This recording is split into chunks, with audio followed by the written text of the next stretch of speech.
ஆதியாகமத்தின் புஸ்தகம் 18வது அதிகாரம் 18வது வசனம். ஆதியாகமம் 18:18.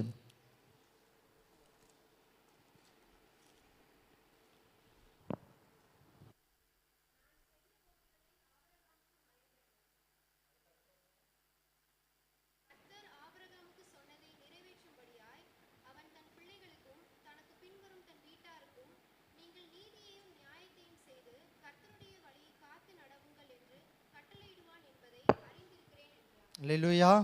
இந்த வசனத்தில் சொல்லப்பட்டிருக்கு, நான் செய்ய போகிறதை ஆபிரகாமுக்கு மறைப்பேனோ. ஆண்டவர் இங்கு ஆபிரகாம் இடத்துல ஒரு காரியத்தை நான் மறைக்க மாட்டேன், எதையுமே நான் மறைக்க போவதில்லை அப்படின்னு சொல்லி ஆண்டவர் அழகாக இந்த வசனத்தில் சொல்லி வைத்திருக்கிறார். நான் செய்ய போகிறதை ஆபிரகாமுக்கு மறைப்பேனோ. இந்த நாட்களில் வாலிபர்களாக நாம் கூடி வந்திருக்கிறோம். ஆமாம், கர்த்தருடைய சத்தத்தை ஒவ்வொரு நாளும் கேட்கிற நபர்களாக நாம் ஒவ்வொரு நாளும் இருக்க வேண்டும். ஏன்னா அந்த உலகத்தில் பலவிதமான சத்தங்களை நாம் கேட்கிறோம். ஆமாம், பலவிதமான சத்தங்கள் இந்த உலகத்தில் இருக்குது. மனுஷ சத்தம் இருக்குது, பிசாசனுடைய சத்தமும் இருக்குது. இந்த உலகத்தில் பலவிதமான சத்தங்கள். ஆமாம், சினிமா பாடல்களுடைய சத்தங்கள் இருக்கிறது, தேவ பாடல்களுடைய சத்தமும் இருக்குது, வசனத்தின் சத்தமும் இருக்குது. இப்படி பல சத்தங்களை நாம் கேட்கிற இந்த நாட்களில் கர்த்தருடைய சத்தத்தை நாம் ஒரு நாளும் கேட்க தவறிவிடக்கூடாது. கர்த்தருடைய சத்தத்தை நாம் கேட்க தவறும் பட்சத்தில் நாம் வழி விலகி போவதற்கு அதிகமான வாய்ப்புகள் இருக்கிறது. அப்போ ஆண்டவர் இங்கே ஒரு காரியத்தை சொல்லுகிறார், நான் செய்ய போகிறதை ஆபிரகாமுக்கு மறைப்பேனோ. அப்போ ஆண்டவர் அங்கே அந்த பட்டணத்தில் செய்ய போகிற ஒரு காரியத்தை குறித்து அங்கே ஆபிரகாமுக்கு தன்னை வெளிப்படுத்துகிறார்.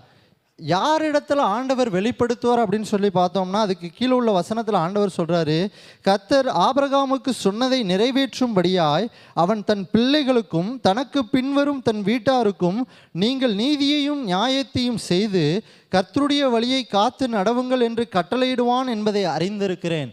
அப்போ ஆண்டவர் பேச விரும்புகிற ஒரு மனிதன் யார் அப்படின்னா, அவருடைய வார்த்தைக்கு கீழ்ப்படுகிற ஒரு மனிதனிடத்துல தான் ஆண்டவர் என்ன பண்ணுவார், எப்போதுமே பேசுவார். நாம் ஒரு நபரிடத்துல போய் ஒரு காரியத்தை சொல்கிறோம் அப்படின்னா, அவங்க அந்த காரியத்தை செஞ்சாங்கன்னா தான் மறுபடியும் போய் அவங்கக்கிட்ட நம்ம சொல்லுவோம். இல்லை அப்படின்னா மறுபடியும் அவங்கக்கிட்ட போய் நம்ம எதையுமே சொல்ல மாட்டோம். ஏன், இவன் எத்தனை முறை சொன்னாலும் அதை செய்ய மாட்டான் அப்படின்னு சொல்லி நம்மளே என்ன பண்ணுவோம், அடுத்த தடவை அவங்கள நம்பி எந்த காரியத்தையுமே சொல்ல மாட்டோம். அப்போது கர்த்தரும் ஒரு காரியத்தை நம்மிடத்தில் பேச விரும்புகிறார் என்றால் நம்மை நம்பினாதான் அவர் என்ன பண்ண முடியும், பேச முடியும்.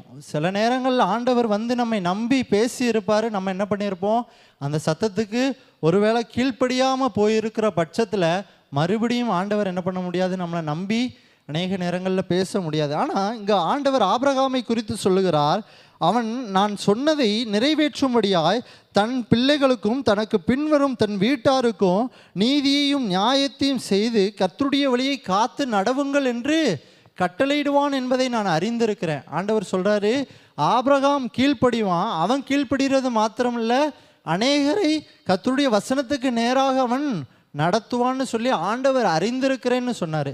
அப்போ இன்னைக்கு ஆண்டவர் நம்மை நம்பி தேசத்தில் நடக்கிற காரியத்தை அவர் சொல்ல விரும்புகிறார். தம்முடைய இருதயத்தின் பாரத்தை வெளிப்படுத்த ஆண்டவர் ஆயத்தமாக தான் இருக்கிறாரு. ஆனால் கேட்கிறதற்கு இன்னைக்கு நபர்கள் ஆயத்தமாக இல்லை. சாமுவேலை நம்பி கர்த்தர் அந்த தேசத்தில் செய்ய போகிற காரியத்தை, ஏலியின் குடும்பத்தில் செய்ய போகிற காரியத்தை சொன்னதுக்கு காரணம், அவன் கர்த்தருடைய சத்தத்தை கேட்க அவன் ஆயத்தமாக இருந்தான். சொல்லும் அடியேன் கேட்கிறேன். இன்னைக்கு நம்ம போய் ஜெபம் பண்ண போனால் 10 நிமிஷம் உட்காந்து நம்ம விண்ணப்பத்தை மாத்திரம் சொல்லிவிட்டு சீப்பு வேணும், சோப்பு வேணும், பவுட்ரு வேணும், பேனா வேணும்னு சொல்லிவிட்டு வந்துடுறோம். கர்த்தர் என்ன சொல்ல வராருன்னு சொல்லி கேட்க நம்ம உட்கார்றதில்லை.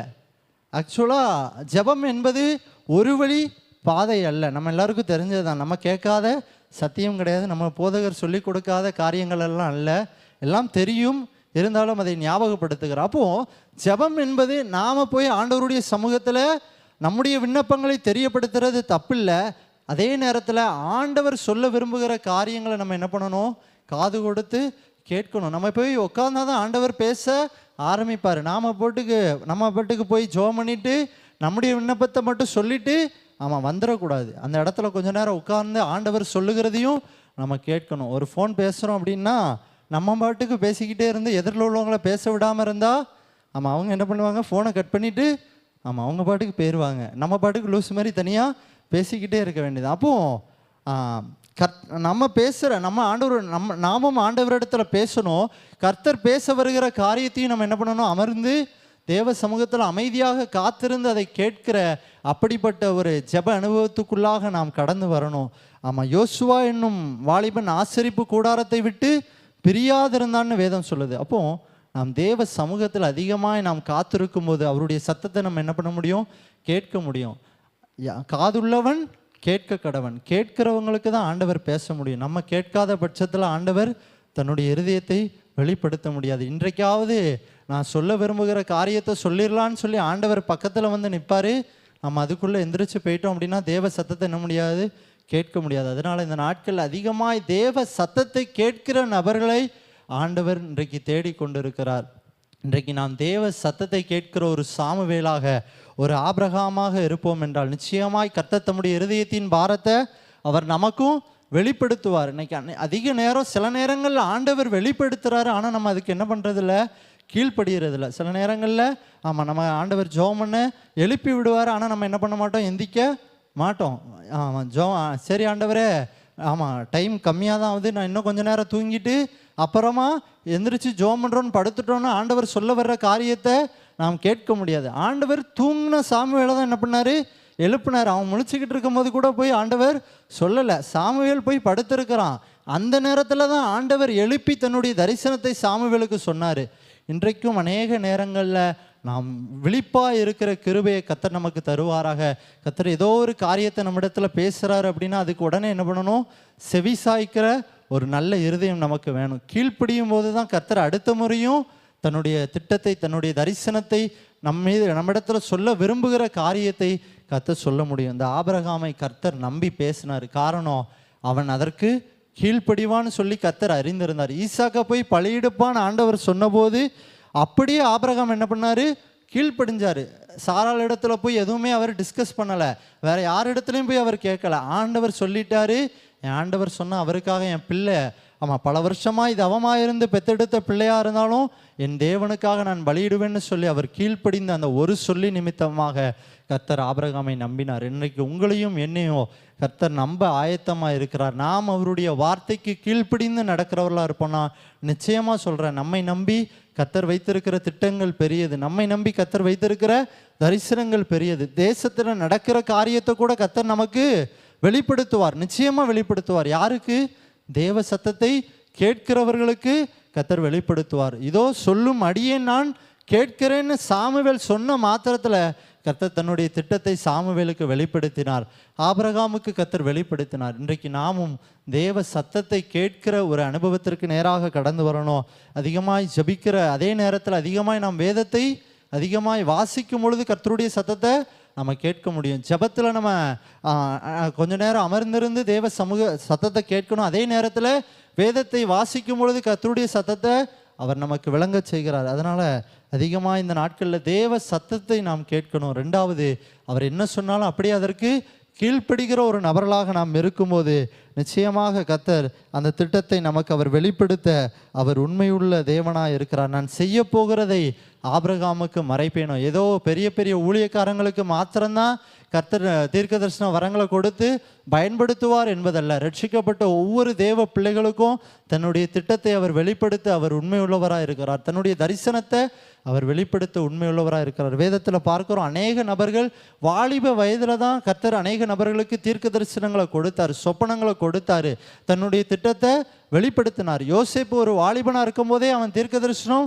உரைக்கிற மனிதனாக இருந்தான். இன்றைக்கும் நம்மை கர்த்தர் தீர்க்கதரிசிகளாய் அவர் பயன்படுத்த அவர் விரும்புகிறார். தேவ சத்தத்தை நாம் கேட்க, அவருடைய வார்த்தை அவர் என்ன சொன்னாலும் அப்படியே நாம் கீழ்ப்படுகிற ஒரு இருதயம் நமக்கு இருக்கும் என்றால் நிச்சயமாக நான் சொல்லுகிறேன், நமக்கு தேவன் செய்ய போகிறதா எதையுமே அவர் மறைக்க மாட்டார், எல்லாவற்றையும் அவர் வெளிப்படுத்துவார்.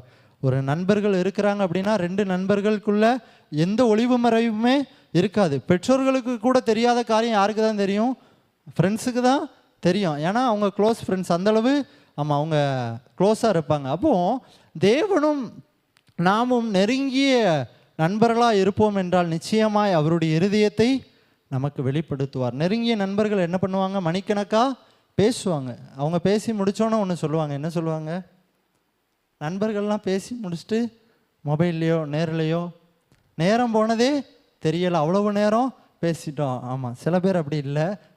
சில பேர் எடுத்தோடனே என்ன சொல்லு அப்படின்ட்டு வச்சுருவாங்க. ஒரு சிலர் மணிக்கணக்காக பேசுகிற நண்பர்கள் உண்டு. அப்போ நாம் யாரை அதிகமாய் நேசிக்கிறோமோ அவர்களோடு அதிகமாய் நெருக்கமாக இருப்போம், அவர்களோடு அதிகமாய் நாம் நேரம் செலவிடுவோம். இன்றைக்கு தேவனை நாம் அதிகமாய் நேசிப்போம் என்றால், தேவனுக்கு அதிகமான நேரத்தை கொடுப்போம் என்றால், அவருடைய இருதயத்தின் பாரத்தை இன்றைக்கு நமக்கு வெளிப்படுத்த அவர் உண்மையுள்ள தேவனாய் இருக்கிறார். அவர் யாருக்கெல்லாம் வெளிப்படுத்துவார்? அவருடைய சத்தத்தை கேட்க ஆயத்தமாக இருக்கிற நபர்களுக்கு வெளிப்படுத்துகிறார். ரெண்டாவது, அந்த சத்தத்தை கேட்டு அதன்படி செய்கிறவர்களுக்கு தன்னுடைய பாரத்தை, தன்னுடைய தரிசனத்தை கர்த்தர் வெளிப்படுத்துகிற நபராக இருக்கிறார். நாம் ஜெபம் பண்ணுவோம். எழும்பி நின்று பரலோக பிதாவே, உம்மை துதிக்கிறோம், ஸ்தோத்தரிக்கிறோம்ப்பா. ஆண்டவரே, இந்த மாலை நேரத்திலும் வாலிபர்களாக கூடி ஆண்டவரே உம்முடைய நாமத்தை மகிமைப்படுத்த தெய்வம் நீங்கள் பாராட்டின எல்லா தயவுகளுக்காக உமக்கு நன்றி செலுத்துகிறோம்ப்பா. ஆண்டவரே, நான் செய்ய போகிறதை ஆபிரகாமுக்கு மறைப்பேனோ என்று சொன்னீங்க தகப்பனே. ஆண்டவரே, தன்னுடைய சத்தத்துக்கு கீழ்ப்படுகிற நபர்களுக்கு, தன்னுடைய சத்தத்தை கேட்க ஆயத்தமாக இருக்கிறவர்களுக்கு ஆண்டவரே உம்முடைய பாரத்தை நீர் வெளிப்படுத்துகிறவராக இருக்கிறீங்களே. அன்றைக்கு மோசைக்கு தன்னுடைய பாரத்தை வெளிப்படுத்தினீங்களே, சாமுவேலுக்கு தன்னுடைய பாரத்தை வெளிப்படுத்தினீங்களே, ஆபிரகாமுக்கு நீர் செய்ய போகிறதை வெளிப்படுத்தினீங்களே. இன்றைக்கு வந்திருக்கிற உம்முடைய பிள்ளைகளுக்கு அவர்களுடைய குடும்பங்களில், சபைகளில், தேசத்தில் கர்த்தர் செய்ய போகிறதை கர்த்தர் நீர் வெளிப்படுத்துவீராகப்பா. எங்கள் குமாரரும் குமாரத்திகளும் தீர்க்க தரிசனம் உரைப்பார்கள் என்ற வார்த்தையின்படி சொப்பனங்களை காண்கிறவர்களாக, தீர்க்க தரிசனம் உரைக்கிற நபர்களாக கர்த்தர்கள் சபையின் வாலிபர்களை மாற்றுவீராக என்று சொல்லி நாங்கள் ஜெபம் பண்ணுகிறோம். ஆண்டவரே, உம்முடைய திருக்கரத்தில் எங்களை முற்றிலுமாய் தாழ்த்தி சமர்ப்பிக்கிறோம். நீரே மகிமைப்படுவீராக. நீங்கள் உம்முடைய நாமம் மாத்திரம் மகிமைப்படட்டும். மீட்பர் இயேசுவின் நாமத்தில் ஜெபிக்கிறோம் ஜீவனுள்ள நல்ல பிதாவே, ஆமென்.